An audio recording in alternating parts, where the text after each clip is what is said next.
situation in Afghanistan and Iraq, any reasoned, we told you so, any reasoned analysis for anybody shows that there was a war backed by what's now a pretty discredited political class.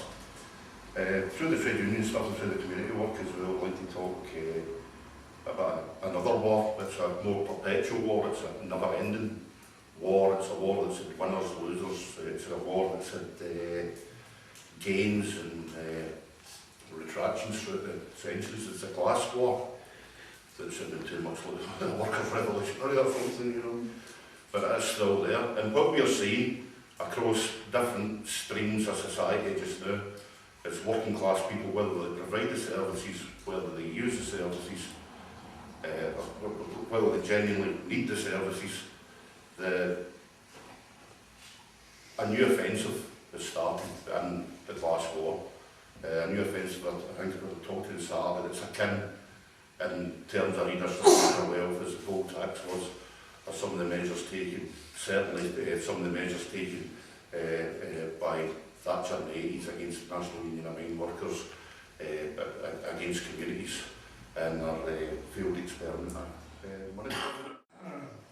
How does that really pan out for us then? Well, it's easy when you're on the front line, when you're in a union branch, or that devotes your working day job to say you're in the front line and you're doing as well. But this will come to everybody, it will come to absolutely everybody. And usually when we started to speak in the SSP, we were told to speak about local issues and work on the way up. I'm going to do the other way in. So if we come back for the real hot wars in Iraq and Afghanistan, the discredited wars there, and then we come back down to the economic war that's going to be waged on us for the next 2, 3, 4, 5 years, however long however long it takes, in particular to pay off the debt. A debt that wasn't made by us, a debt that was made by bankers, a debt that was made by casinos, made reservations, like a wee gambling and stuff like that, wants to make misfortune and stuff like that. But I'm not going back into William Hall's next Sunday if my cooking doesn't come up the right Barcelona's going to win, by the way. I love to win, so they're on my cooking.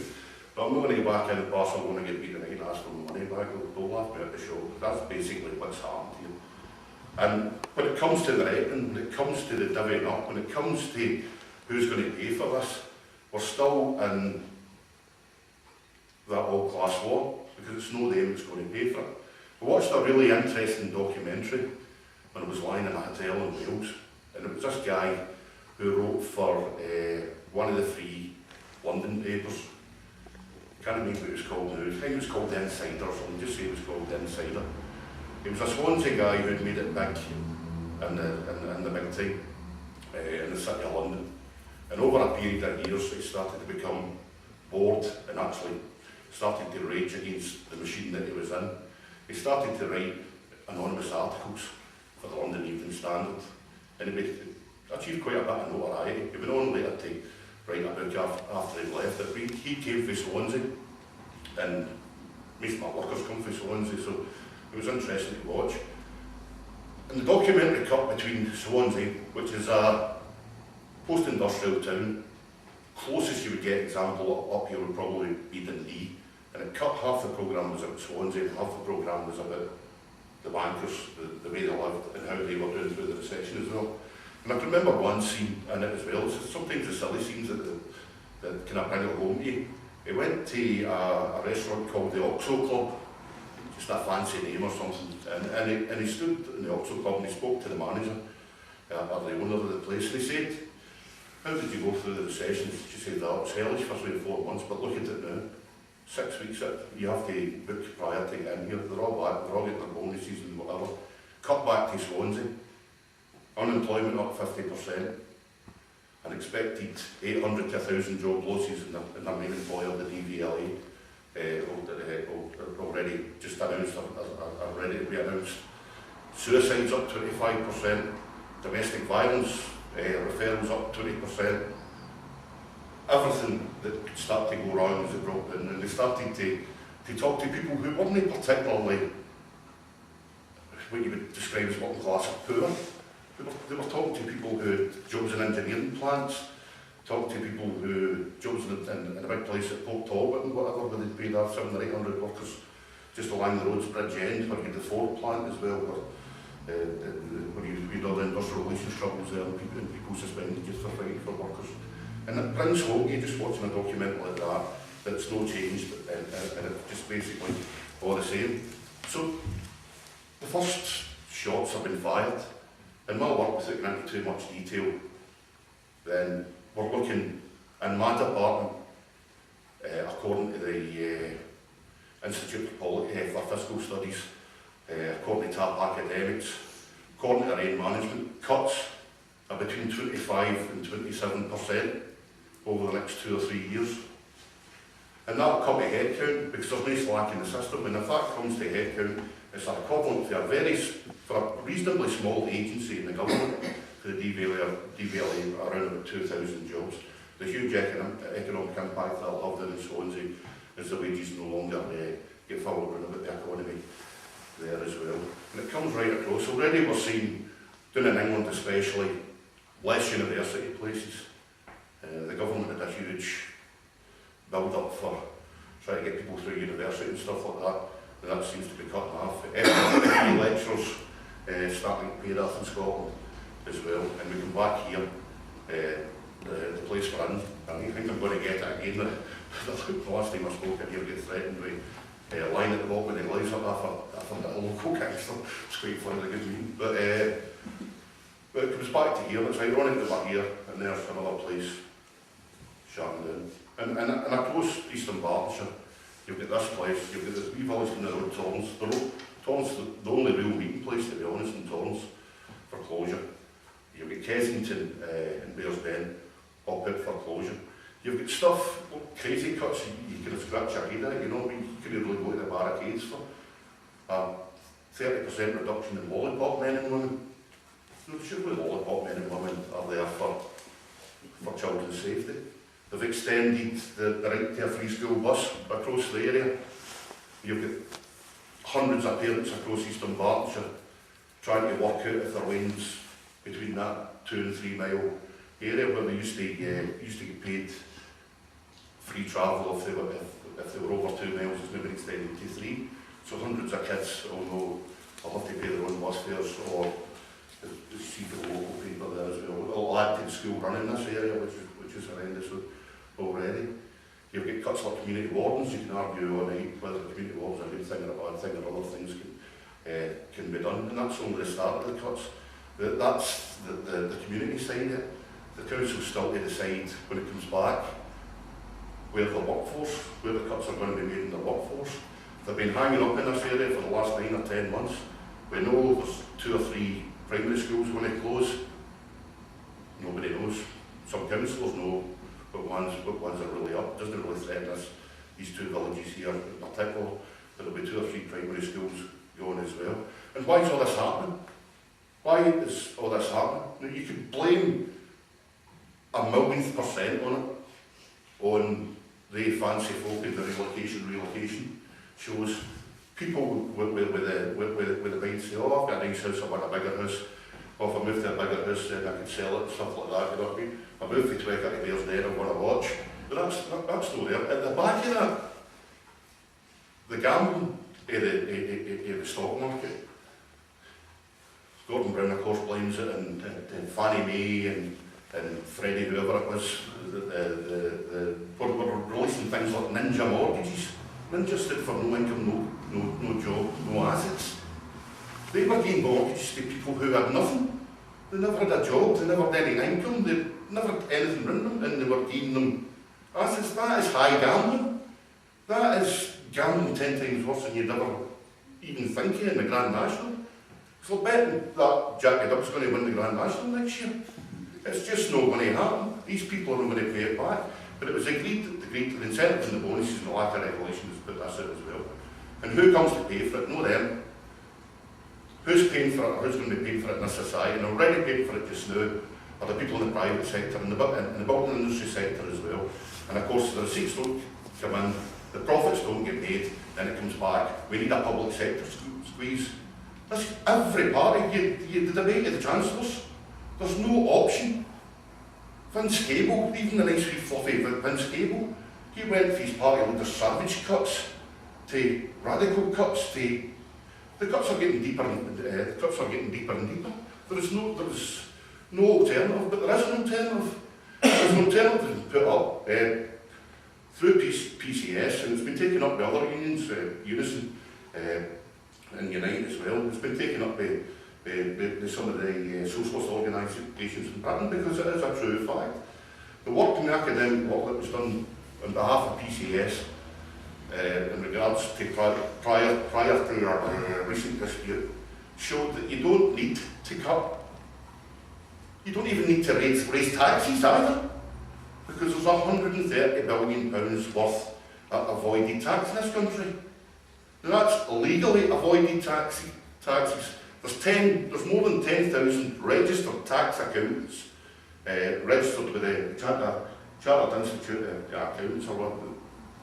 10,000 chartered tax accountants whose specific and main aim is to take a living for themselves out of finding loopholes for rich people to avoid legally tax. Things like buying racehorses, buying racehorses and gifting them to their sisters and their daughters and stuff like that, legal things like that. As I've said to my members as well, to try and bring it down to earth. You get folk like Billy Connolly. Billy Connolly made a huge play 5 or 6 months ago, a company Glasgow, and then his comedic work and whatever, selling at mass auditoriums and saying, this is for the people and all that. My voting tickets are £5 or £6. He never stayed in Scotland for more than 90 days. Neither did his pal Sean Connery. Now it's easy to have a dig at Billy Connolly and Sean Connery and stuff like that. That's just figurehead. They're just celebrities who've got a bit of money and made it good for themselves. But this is happening all over the place. There's a wee country, I don't know whether Scotland got them in the World Cup or whatever, or the European thing, is Liechtenstein. It's got a population of 42,000 people in it. Yeah, it's got almost 750,000 registered companies. What a productive population that is. It's not just cuckoo clocks they make. Absolutely amazing, that country. And they're able, it's just filtered away.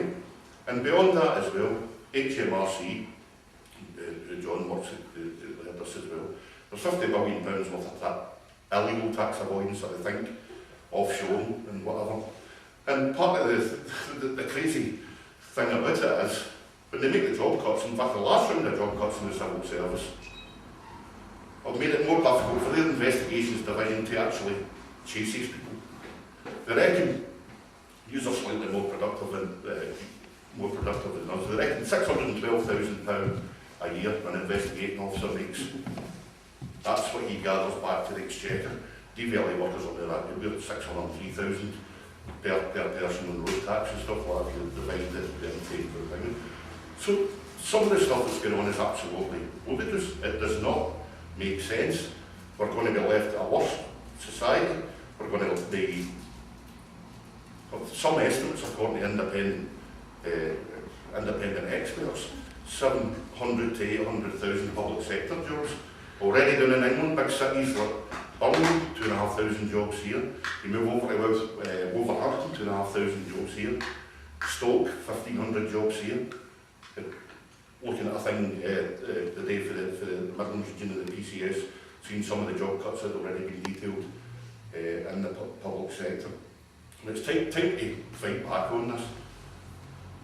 And it's easier when you're in a position where you've been trusted with a position where you can lead workers or attempt to lead workers or whatever.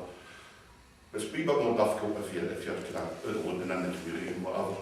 But look what's happened here the last time. The last time we had around the council cuts in this area, they tried to shut Twitter. It was saved. Don't start now about that. It was whatever happened there or whatever. Now community controlled. They came at 3:30, 4 o'clock in the morning, just in for Ron's house, woke Ron up. 3:30, 4 o'clock in the morning with a wire to shut down the Multicamsey Village Hall. What was the excuse in the paper the following day? Well, we were scared the socialists were going to occupy it. That was their excuse for that, and it backfired on them. The stuff in Twitter backfired, the stuff there backfired. Now this place, just take this for an instance, the council want 2 resolutions, either to shut it all together or hand the key over to community control, and it's up to this village and the people in this village to try and save it. The louder they protest, the more chance of there. There's enough skill, talent in that village to turn this place into an active community facility. Maybe that's not been in the past because of the price of outlets and stuff like that. But just before I'll sit down and shut up basically. It is possible, right, Frank, it is possible to get gains in the community, in the trade unions, and specifically in the trade union as well. Here's another thing that happens that notice, and workers are starting to get flagged because my workers have noticed this right away. The absolute veil has been placed towards the BA workers. The BA workers on the millet, they're no crazy NUM stormtroopers. See an article, or if you see them in hotels, if you've been about doing your union stuff, you see them in hotels, the BA workers are proud of their uniform. The BA workers, up until recently, have had a huge longevity in the workplace. They tend to stay there for 15, 18 years. A lot of them sign themselves up to this wee badge. I'm very, very proud of work. They've not been in strike for years. It's only 7 or 8 months ago where quite a few of them were asked, or quite a few of them gave up some of their wages or some of the entitlements in order supposedly to save the company. And you see the absolute veil. The RMT, you could say, are militant, but look at the people in the RMT that are taking strike action just now. 15 years since there was a national strike. If that's militancy, well, you don't know. And their main thing is about safety. It's about safety of the public. And if you look at all these things with the civil service workers as well, it's no greedy trade unions. It's no fighting for a 12% pay rise. It's no way back to the 70s when the miners would say, well, give me £100 a week or else, or we'll put your lights out or something like that, you know. It's all defensive. The BA workers are trying to save their terms and conditions. The civil servants are trying to save their terms and conditions. And the RMT are looking after public safety. And yet the bile they get to the press is absolutely unbelievable. It is difficult to find, but if you don't fight, then we'll certainly lose. Not just in the unions, across the education system, but also in the communities. Thanks.